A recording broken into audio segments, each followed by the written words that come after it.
특징주 알서포트 한번 보겠습니다. 시장이 워낙에 좀 약세를 보이다 보니까 일부 테마주들만 상승하는 흐름들이 나타나고 있고, 일단은 그 코로나19가 글로벌적인 팬데믹이다, 이렇게 이제 규정을 하고 있죠. 네, 팬데믹은 세계적 유행을 의미합니다. 그러다 보니까 코로나19 장기화에 대한 가능성을 염두에 둔 종목군들이 일단 움직이고 있다, 이렇게 보시면 되겠죠. 우선 알서포트 같은 경우에는 그 원격 지원 제어 솔루션을 제공하고 있습니다. 네. 원격 제어 제공 솔루션. 원격 제어 솔루션을 제공하고 있기 때문에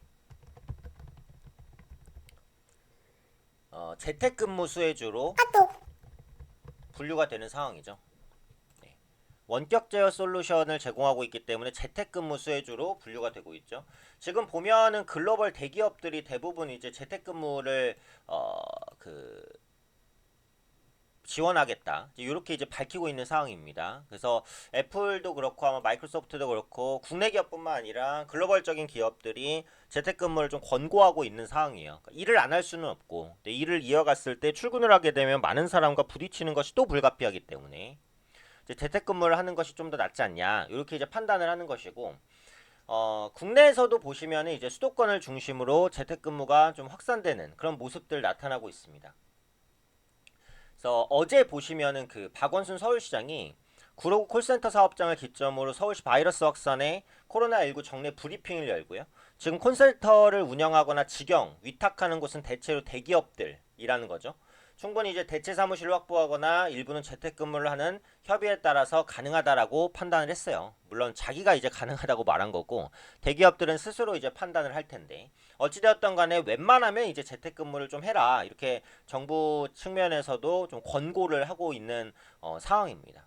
어제 같은 경우 이제 구로구 콜센터 사업장에 이제 코로나19가 확산됐다, 이런 부분들이 나타나면서 상당히 이제 시장의 투자 심리가 조금 무너진, 네, 그런 부분들이 발생하고 있다라고 보시면 될 것 같아요. 결국은 이제 결정적인 부분은 세계보건기구죠. WHO가 어제 이제 코로나19의 팬데믹을 선언을 했다. 요게 이제 중요한 거겠죠. 팬데믹이라는 것은 이제 세계적 대유행을 의미합니다. 그러니까 이것이 이제 글로벌 시장으로 지속적으로 이제 확산되는 것이다. 요 부분을 이제 천명한 것으로 보시면 될 것 같아요. 특히 이제 전에도 말씀드렸지만 이제 그 코로나19 관련된 이슈는 국내도 중요하지만 이제 미국이나 유럽 시장이 더 중요해졌습니다. 어제 그 구로구 콜센터 관련된 이슈는 조금 충격적인 내용이기는 했지만, 전체적인 흐름에서 보자면, 그러니까 국내 같은 경우에는 코로나19 환자가 좀 안정이 되는 그런 추세예요. 그러니까 증가율이 조금 줄어들었죠.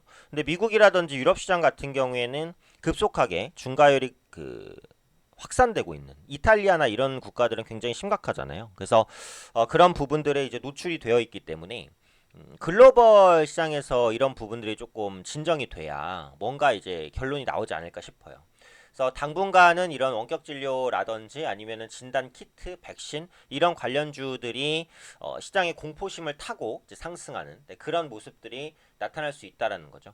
그래서 알소프트가 이제 원격 지원 제어 솔루션을 제공하는 대표주로 알려져 있고, 그 다음에 이제 ECS나 링네트 같은 종목도 있어요. 이게 이제 영상회의 시스템 업체로서 역시 재택근무를 하면 영상으로 회의를 할 수도 있잖아요. 그래서 그런 부분들이 같이 반영되는 거라고 생각을 합니다. 근데 지금의 테마성 흐름은 이제 시장이 반등하면 또 바로 꺾일 가능성이 높아요. 그러니까 알서포트나 이런 원격 제어 관련된 종목군들은 시장과 반대로 움직일 가능성이 높습니다. 반대로. 시장이 반등을 하기 시작하면은 지금 급등했던 테마주는 일단 좀 빠르게 눌리는, 네, 그런 모습들이 나타날 수 있으니까 이런 부분들은 좀 참고하셔서 시장에 대응하시는 것이 좋을 것 같습니다.